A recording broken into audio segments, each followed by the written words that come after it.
So considering this case from the 3 different modes of disability, for medical, kind of as Wyatt was saying, it would be seen, deafness would be seen as a defect because technically your ears are made for hearing, and that's kind of their design. So a defect in that would be deafness, where they are not properly working, and so that's when it would be seen as, I guess, a disease, but in medically speaking. And then socially, it's also kind of mentioned in the discussion how deafness is a community, and it says social mode of disability is it's socially constructed phenomenon. So it's kind of the way we view deafness, or how the deafness deaf people view that as their normal. If you're born like that, or if you're born into that community, that's all you know. Same as how hearing people are born hearing, that's all we know. So we can't kind of make those judgments socially. From an outsider's perspective, it's harder because we only know one way. And then the cultural identity, kind of, it says, is a way of life and a way of understanding oneself.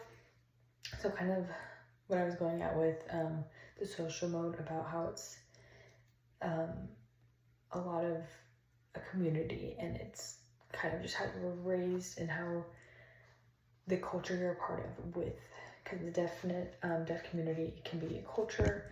I have a cousin who was born deaf, and they have their deaf community that they are a part of. So it's kind of the culture that they're becoming. And the video also mentioned like sign language, and how that's their form of language and communication. So that's how I think you could judge those morally based on those different modes and just the way they're seen. And then when you're thinking of selecting for deafness, so are you thinking of it as a defect, as a disability, and then are you thinking about it in terms of the social aspect, like I mentioned, or the cultural, like what community you're going to be a part of? So I think that's where the judgment comes in. And then I personally, I agree with what Wyatt was saying. I don't agree, or I don't think parents should be able to kind of select whether their child should be deaf or not. I think it kind of goes, you could look at it both ways. I wouldn't say that parents can be selected for any disability or anything like that, just as you can't go the opposite way. So,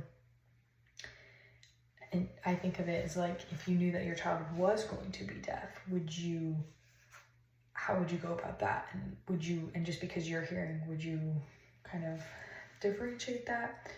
So that is hard, because then there's cochlear implants that children get almost immediately. But I just don't think you should make that decision so abruptly because it's a hard thing, because it is a culture that you're a part of and that you want your kids to also be raised up in. But I think it's not something you should intentionally inflict on somebody. I think you can go any way at all. You should just kind of be accepting of your child, and no matter what, adaptations can be made. So those are kind of my thoughts on that.